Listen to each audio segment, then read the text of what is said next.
Assalamualaikum, Sobat Suara Day. Welcome to our channel. Bismillahirrahmanirrahim.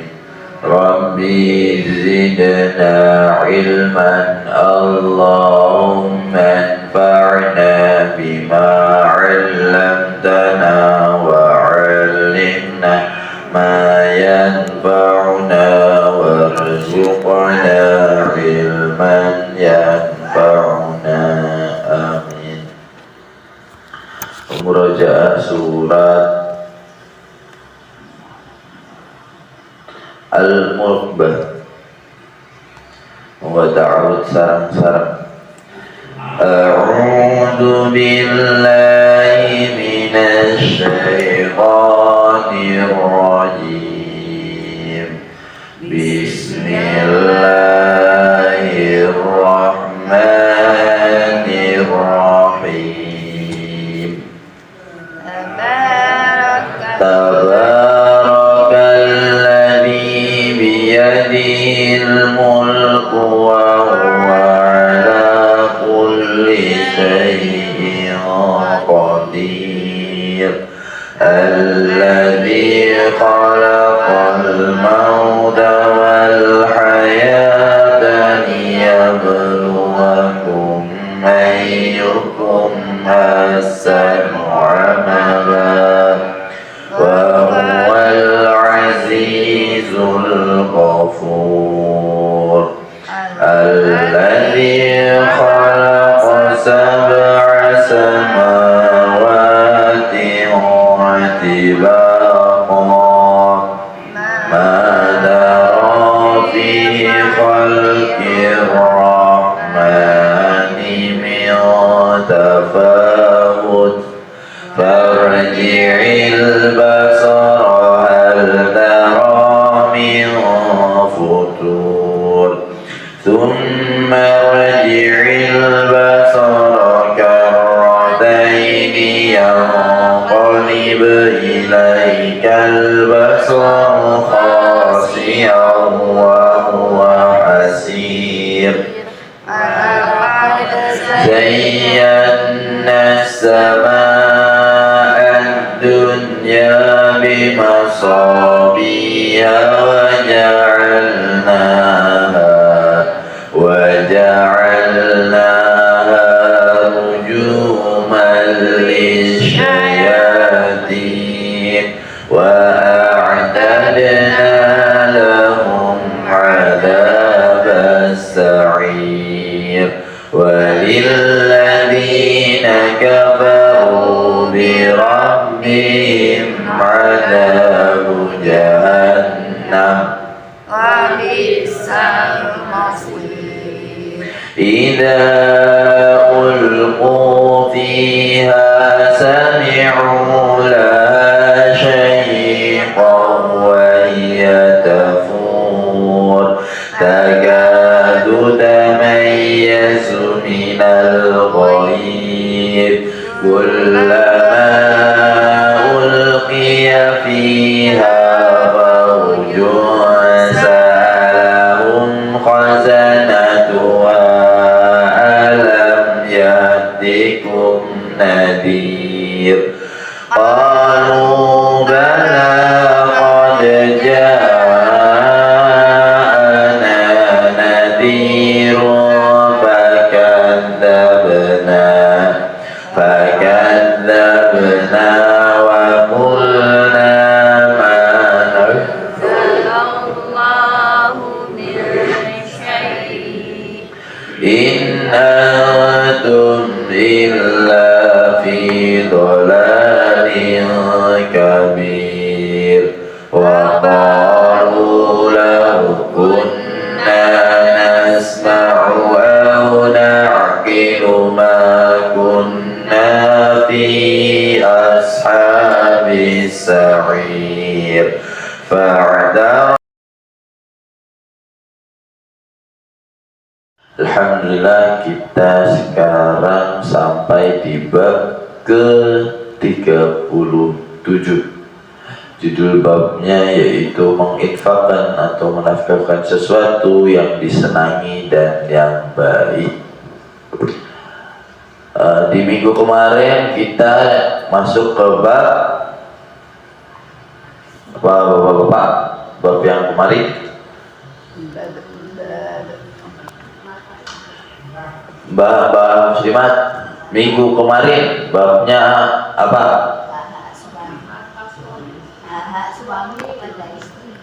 Itu sebelumnya lagi, itu minggu kemarin lagi hak suami yang ada di istri.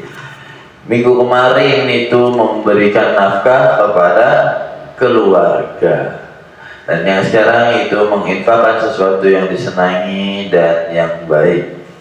Berhubungankah antara bab ini dengan bab sebelumnya? Ya, berhubungan, karena infak paling baik adalah infak kepada istri, anak, dan keluarga dulu. Jadi infak terbaik adalah menafkahkan istri dan anak-anak dulu, baru ke orang lain. Dan ini dijelaskan yaitu menginfakkan sesuatu atau menafkahi sesuatu yang disenangi dan yang baik-baik kepada istri. Contohnya kalau misalkan bapak ini seneng kulineran atau senang makan makanan enak, jangan pas keluar kulineran itu ngajaknya teman. Biasanya kumpulan sama teman makannya enak, nanti anak sama istrinya di rumah makannya cuma sama telur, di rumah makannya sederhana.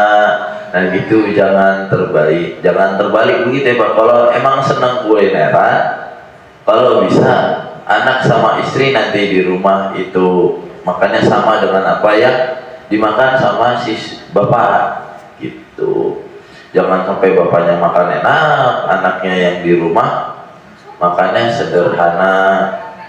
Begitu juga dalam hal membeli baju, contohnya kita memberikan baju misalkan buat anak kok yang murah-murah, sedangkan kita buat diri bapaknya sendiri, belinya yang bagus, yang mahal. Jangan ya gitu, beli yang kita cintai dan yang kita itu juga baik untuk keluarga. Begitu juga ke orang lain, mungkin ketika ingin memberikan suatu barang, mungkin kan kayak mau Ramadan ini biasanya ngasih THR ke ustadznya mungkin atau ke salah satu gurunya, ngasih sarung. Jangan ngasih sarung yang murah Mbak, nanti ngasih sarung yang harga 20.000, 25.000 itu yang kalau dipakai itu nerawang. Nah itu yang dipakai nerawang, yang dipakai gerak sedikit sobek, nah itu kan jangan.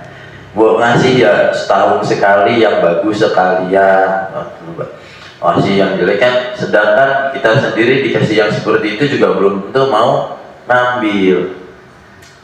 Di sini di sini babnya dibuka dengan Allah Subhanahu wa taala berfirman, surat Al-Imran ayat ke-92, la tanalul birra hatta tunfiqu mimma tuhibbun. Kamu tidak akan memperoleh kebaikan atau tidak akan memperoleh derajat kita menjadi orang baik hatta tunfiqu mimma tuhibbun, sebelum kamu menginfakkan sebagian harta-harta yang kamu cintai.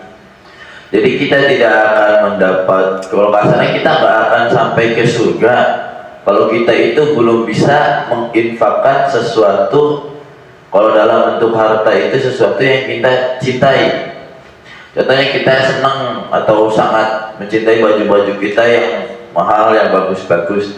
Kalau kita belum bisa menginfakkan itu untuk orang lain, nah kalau kata ayat ini kita tidak bisa mencapai kebaikan. Jadi tidak akan mendapat derajat kebaikan.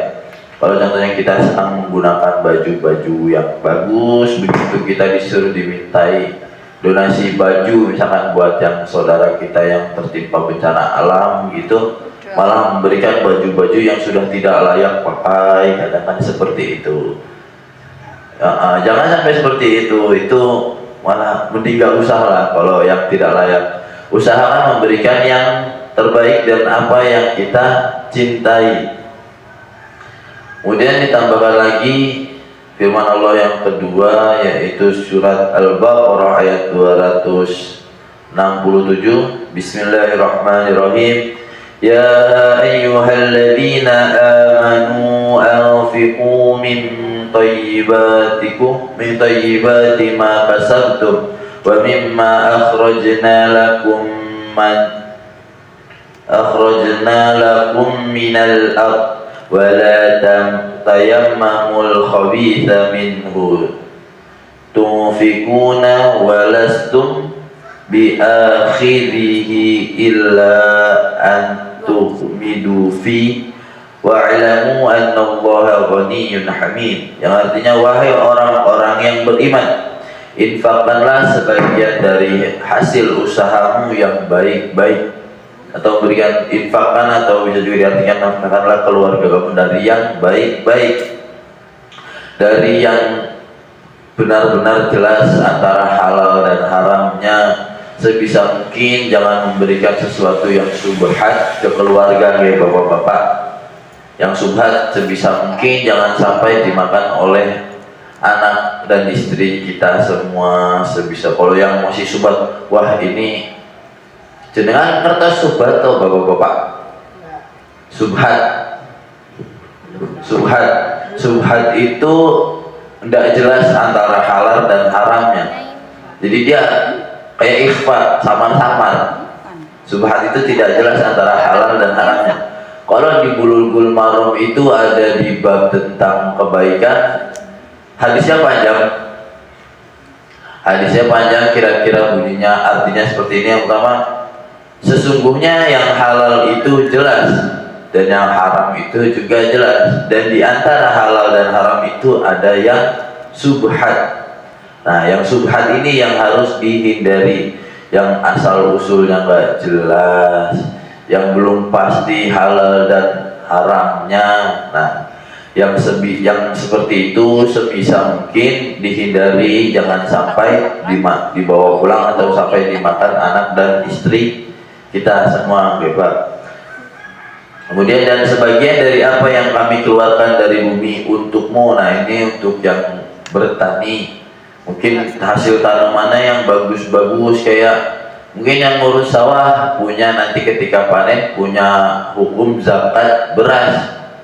Ketika zakat jangan malah dipilihin padi-padi yang kopong-kopong, Mbak. Buat zakat ini aja yang kopong-kopong, yang bagus buat dijual karena lebih menguntungkan. Iya, kalau pakai logika logika manusia, kalau seperti itu yang bagus dijual lebih menguntungkan daripada yang bagus dipakai untuk zakatnya, Mbak. Tapi nggak boleh seperti itu. Apalagi ini kan zakat yang sudah wajib, sudah ada nisabnya, ukurannya. Ketika habis panen, sebisa mungkin dipilihi dulu padi yang bagus-bagus buat zakat. Karena zakat itu juga termasuk untuk membersihkan harta-harta kita. Begitu zakat di masjid, zakat padi, zakat cabai, jangan dipilih yang jelek-jelek, tapi pilihkan dulu yang paling bagus buat zakat kita, baru sisanya kita jual.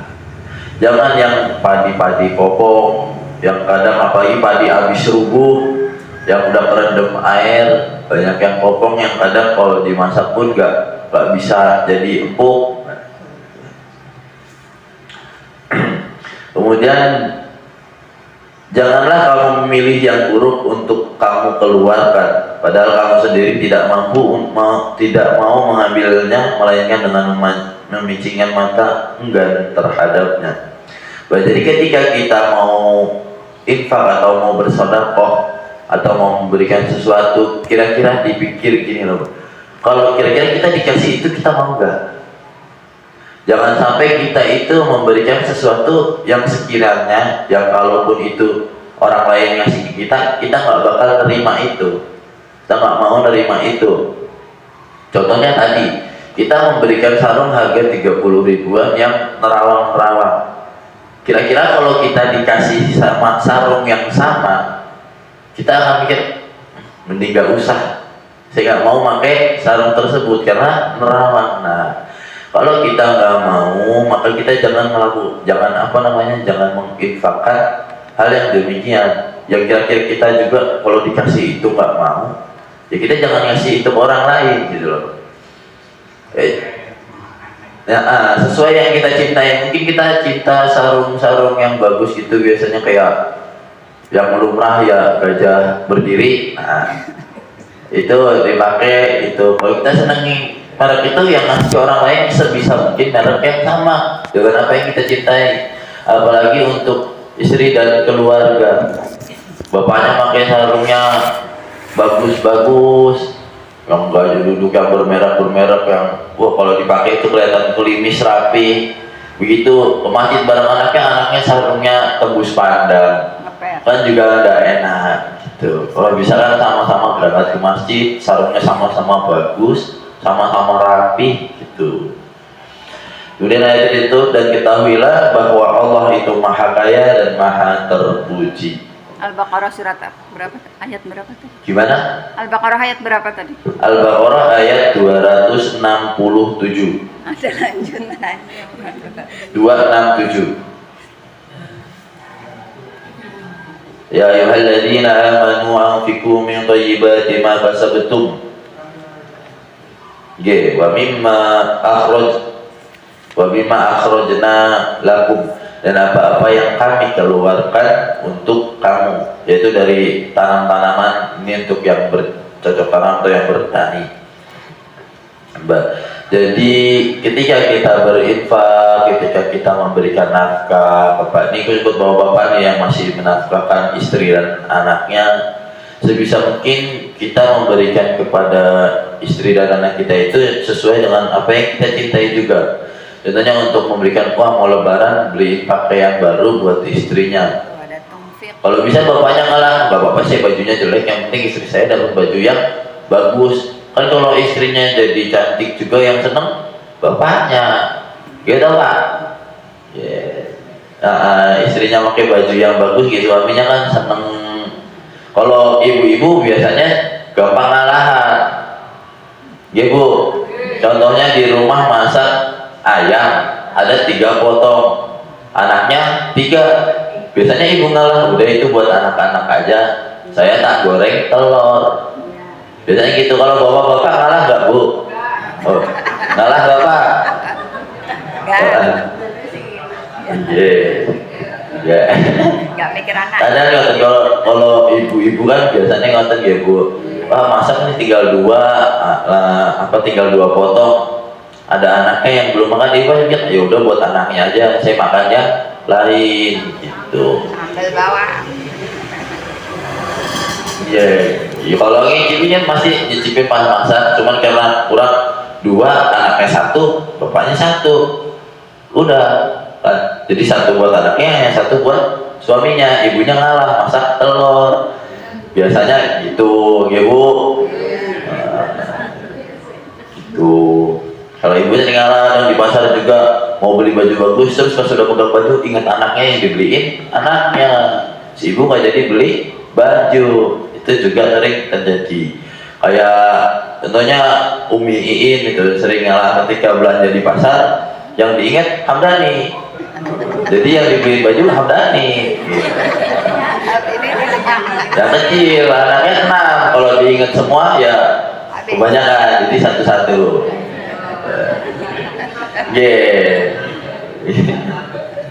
Enggak ada pak, sudah pada besar, jadi kan seperti itu. Kemudian di sini di bab ini cuma ada 1 hadis bang, cuma 1 hadis, tapi hadisnya lumayan panjang. Dari Anas radhiyallahu anhu, dia berkata, kana Abu Talha radhiyallahu anhu aktsarul ansari bil Madinati malan min nakhlin. Abu Talha adalah seorang dari golongan Ansor atau dari orang-orang yang ada di Madinah yang terbanyak hartanya. Wa kana, punya mata air yang bening, yang seger. Dan Rasulullah pun sering mampir ke kebun kurma itu untuk berteduh dan juga untuk meminum air yang keluar dari mata air itu, saking jernihnya. Kemudian pertanyaan di garis kurma, di antara hartanya yang paling dicintai adalah kebun kurma Bayruha. Kebun ini letaknya menghadap masjid Rasulullah SAW. Rasulullah SAW juga suka memasukinya dan meminum dari airnya yang tawar. Kemudian Anas radhiyallahu anhu berkata, qala Anasun Falamma nazal Abu Talha setelah mendengar ayat ini turun, qama Abu Talha ila Rasulillah sallallahu alaihi wasallam. Abu Talha itu bangkit kemudian menghampiri Rasulullah sallallahu alaihi wasallam. Faqala, kemudian dia berkata kepada Rasul, ya Rasulullah, wahai Rasulullah, inna Allah ta'ala anzala alaika, sesungguhnya Allah subhanahu wa ta'ala menurunkan ayat kepadamu. Dibacakan ayatnya, lan tanalul birra hatta tunfiqu mimma tuhibbun wa inna ahabba mali ilayya bayruha. Kemudian setelah dia memberikan ayat itu, dia bilang gini ke Rasul, wahai Rasulullah, kan kamu baru dapat wahyu dari Allah nih, yaitu ayatnya tadi, lan tanalul birra hatta tunfiqu mimma tuhibbun, yaitu tidak akan mencapai derajat kebaikan yang sempurna sebelum kamu menginfakkan sesuatu yang kamu cintai. Kemudian lanjutkan, wa inna ahabba maliya illa bayruha, kemudian dan sesungguhnya hartaku yang paling aku cintai itu kebun kurma bayruha. Kebun kurma bayruha bisa dibilang juga biruha, itu ada yang mengatakan bisa dengan 8 bentuk membacanya. Bayruha, cuma di sini tulis bayruha. Nah, itu harta yang paling aku cintai. Wa annahu shadaqatun lillahi ta'ala arju birraha wa dhukhraha indallahi ta'ala. Dan kemudian sesungguhnya kebun itu kusedekahkan demi Allah, aku mengharapkan kebaikannya dan simpanannya di sisi Allah subhanahu wa ta'ala. Maka dari itu gunakanlah kebun itu. Ya Rasulullah, fada'ha ya Rasulullah haitsu Allah, maka gunakanlah kebun itu ya Rasulullah sebagaimana yang diberitahukan Allah kepadamu. Tuh. Jadi setelah Rasul menyampaikan ayat wahyu yang Ali Imran ayat 92 ini, Bayruha itu langsung Abu Talha itu langsung tergerak hatinya, kemudian dia buru-buru mendatangi Rasul, bilang, wahai Rasulullah, kan baru dapat wahyu nih, yang wahyu itu perintah untuk kita memberikan sedekah atau menginfakkan harta kita dengan yang paling kita cintai. Nah, kan dari sekian banyak kebun kurma yang aku miliki, kata Bayruha, yang paling aku cintai adalah Bayruha yang tepat berada di depan Masjid Nabawi pada saat itu. Kemudian dia bilang, aku menginfakkan Bayruha kepada Allah subhanahu wa ta'ala, aku mengharapkan kebaikan darinya dan aku mengharapkan tabungan di sisi Allah, yaitu tabungan pahala amal jariah selama kebun kurma itu terus dimanfaatkan. Faqala Rasulullah sallallahu alaihi wasallam, kemudian Rasulullah sallallahu alaihi wasallam bersabda, dzalika malur rabih, itu merupakan harta yang memberi keuntungan. Dzalika malur rabih, kemudian itu merupakan harta yang memberikan keuntungan. 2 kali. Terus waqad sami'tu ma qulta, aku telah mendengar apa yang engkau ucapkan. Maqulta wa inni ara an taj'ala fil aqrabin, dan sesungguhnya aku berpendapat supaya kebun itu engkau berikan kepada kaum keluargamu. Faqala Abu Talha, kemudian Abu Talha menjawab, af'alu ya Rasulullah, aku akan melaksanakan itu ya Rasulullah. Kemudian faqassamaha Abu Talha fi aqaribihi wa bani ammihi, muttafaqun alaih. Kemudian Abu Talha membagi-bagikan kebun kurma Bayruha itu kepada keluarganya dan anak-anak pamannya. Setelah menyerahkan kepada Rasul, kemudian sama Rasul dikasih syarat, itu kan kebun yang apa namanya, Bairuha ini kebun yang menguntungkan, itu kebun yang sangat menguntungkan. Lebih baik engkau berikan, pendapatnya Rasul, sesungguhnya aku berpendapat berikanlah kebun itu kepada keluargamu, itu lebih bermanfaat. Kemudian Bairuha langsung, oh oke. Saya ikuti saran dari Rasulullah SAW. Pada saat itu langsung dilaksanakan. Kemudian dia langsung membagi-bagi kebun Bairuha itu kepada anak-anaknya dan juga kepada anak-anak paman-pamannya, sesuai dengan hukum waris yang banyak, kan anak paman juga mendapatkan waris. Tapi ini kan sebagai infak atau sedekah, dibagi-bagikan harta kepada seluruh keluarganya. Kemudian sisanya juga diserahkan kepada Baitul Mal. Hadis ini diriwayatkan oleh Imam Bukhari dalam kitab zakat, bab zakat terhadap kerabat. Kemudian dan Imam Muslim dalam kitab zakat, bab keutamaan infak dan sedekah kepada kerabat dekat. Tuh. Jadi sebelum kita infak keluar, ada bagi kita infak kepada sanak saudara kita dulu. Mungkin keluarga kita ada yang sedang kesulitan atau mengalami kesusahan, kita sedekah dulu, kita bantu keluarga kita dulu, baru kita membantu orang yang lain. Seperti itu. Apalagi terutama istri dan anak, hebat.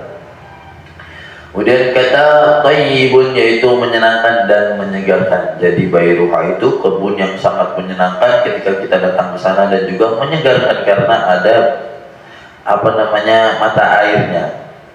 Birruha, pahala dan kebaikannya. Nah, yang dikatakan tadi kata Abu Talha, aku memberikan kebun kurma ini agar aku mendapatkan pahala dan kebaikan dari aku mensedekahkan kebun ini. Dukhruha, yang dimasuk simpanan kebaikan, yaitu maksudnya manfaatnya waktu aku membutuhkannya. Tuh. Jadi ketika membutuhkan, mungkin suatu saat mendapatkan manfaat kembali. Kemudian mutiara hadis yang pertama, yaitu ahli ilmu dan orang yang memiliki keutamaan boleh memasuki perkebunan untuk berteduh, memakan buah-buahannya dan beristirahat di dalamnya. Apalagi pemilik kebun itu merasa senang dengan hal itu. Jadi ini juga mengajarkan bahwasannya ketika kita memiliki suatu kebun, kemudian kebun kita itu didatangi oleh apa namanya, seorang alim ulama atau orang-orang yang soleh, kita harus merasa senang. Dan sebisa mungkin kita harus bisa menjamu orang soleh tersebut. Hebat. Karena itu juga termasuk anjuran dari Rasulullah SAW, yaitu menjamu orang-orang soleh yang bertamu. Karena kan hidup manusia kalau tidak menjamu ya dijamu, kalau tidak direpoti ya merepoti. Nggak bisa manusia hidup sendiri. Saya nggak mau direpotkan dan saya tidak mau merepotkan. Tinggal aja di hutan. Nanti di hutan kan masih merepotkan yang lain. Gitu Pak. Jadi, kemudian anjuran berinfak dari harta yang paling dicintai karena keutamaan yang sempurna tidak diperoleh kecuali dengan melakukan hal itu. Jadi kebaikan yang sempurna itu tidak diperoleh sebelum kita bisa memberikan apa yang kita cintai untuk orang lain. Dulu pengalaman saya waktu itu, almarhum Ustadz siapa namanya itu, pendiri pondok pesantren yang dulu, Ustadz Sirojul, Kiai Ustadz Fadil Ali Sirot, yang dulu itu megang pondok Supa Hizbullah. Saya dengar cerita dari santrinya langsung. Jadi ada santrinya yang baru lulus, kemudian ngeliat Ustadz almarhum ini pakai sarung bagus. Santri ini nekat bilang, Ustadz, saya mau sarungnya Ustadz. Seketika itu juga Ustadz Fadil dari Sirot itu langsung nyopot sarungnya dan langsung dikasih. Padahal kata istrinya itu salah satu sarung yang paling beliau senangi. Seperti itu. Salah satu mungkin itu bukti bentuk pengamalan dari hadis ini dan bab ini. Jadi langsung dilepas, langsung diberikan kepada santrinya, silahkan. Sarung, salah satu sarung yang paling dia favorit buat dia. Gitu. Ustadz Fadil Al-Sirot. Jadi keutamaan para sahabat Nabi Muhammad SAW diantaranya adalah Abu Talha. Mereka itu sangat cepat merespon perintah dari Allah Subhanahu wa Ta'ala. Ketika Allah memerintahkan ini, Abu Talha langsung tergerak, langsung infak semua kebun Bairuha itu. Langsung semuanya saya serahkan, saya sedekahkan. Merespon dari ayat tadi, yaitu Awalan tanalul birra hatta tunfiqu mimma tuhibbun. Itu kalau nggak salah pembukaan di juz 4, awal-awal juz 4. Lan tanalul birra hatta tunfiqu mimma tuhibbun. Kemudian pembagian harta waris dan sedekah diserahkan kepada orang yang memiliki ilmu dan keutamaan. Jadi kalau kita sedekah berupa bentuknya tanah wakaf gitu, kalau mau emang dibagi-bagi banyak, biar orang yang ahli dalam hal membagi tersebut yang melakukan pembagiannya, biar adil sesuai dengan syariat. Baik itu tentang waris juga, warisnya juga harus pembagian sesuai dengan yang ada di dalam syariat. Dan mendukung orang yang melakukan kebaikan, baik dengan memujinya, berterima kasih atas perbuatannya, atau menampakkan rasa senang kepadanya. Tuh. Jadi kalau ada orang yang melakukan kebaikan, kita itu boleh memujinya atau berterima kasih atas perbuatan baiknya. Mungkin kita habis ditolong gitu, habis jatuh ditolong, atau lagi kesusahan ditolong, kita boleh berterima kasih dan menampakkan rasa senang kepadanya. Jadi harus senang kalau dapat bantuan dari orang. Sedekah yang paling utama adalah kepada keluarga dan kerabat, kemudian kepada orang yang membutuhkannya. Jika mereka tidak membutuhkannya, maka berikanlah kepada orang yang membutuhkannya.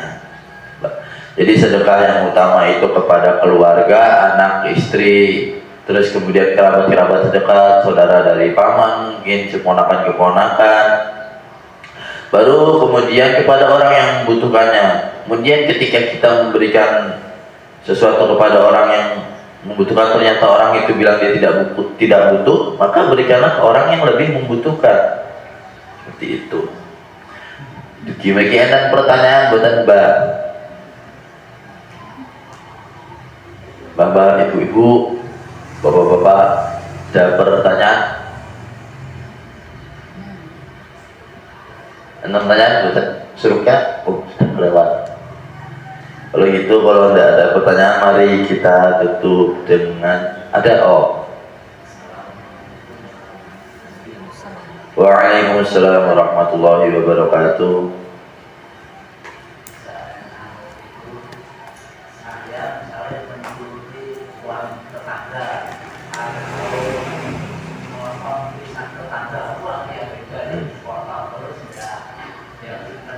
Nah,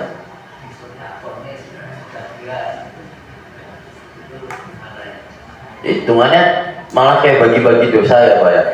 Tapi kan kalau yang makan itu kan kadang kan nggak tahu nih, kita sodakohin, misalkan saya habis dapat tebak pohon nggak tahu ini punya siapa, nah itu kan jadi subhat. Kadang juga subhat menghasilkan dosa. Saya sodakohan ke Mbah Tri nggak tahu kalau itu hasil maling. Mbah Tri mungkin tahunya oh ini dapat sodakohan dimakan, kan karena nggak tahu Mbah Tri nggak dapat dosa. Tapi saya yang melakukannya, saya yang ngambil pisangnya, saya yang motong-motongin pisangnya, yang bagi-bagi, dosanya double karena dibagi-bagikan juga. Jadi sebisa mungkin kalau mau sedekah itu yang benar-benar halal, karena juga kebaikan untuk kita. Karena kalau kita memberikan yang haram, itu juga nanti akan menghasilkan dosa buat kita. Jadi jangan, wah, ada pisang bagus nih buat sedekah, mantap, tapi di kebunnya orang, jangan diambil juga, itu punya orang. Lebih baik kita izin ke yang punya kebun, minta pisangnya buat sedekah, mungkin acara pengajian di masjid gitu, kayak buat taklim di masjid. Nah, kalau yang punya pisang mengizinkan, dibagikan, kita juga dapat pahala. Yang punya pohon pisang dapat pahala, kita yang punya ide dapat pahala gitu. Jangan sampai barang haram yang seperti itu dibuat sedekah atau dibagi-bagikan, nah nanti dosanya double-double Pak. Ada lagi? Mari kita tutup dengan tasbih Mbak. Subhanallah wa bihamdihi adada khalqihi wa ridha nafsihi wa zinata arsyihi.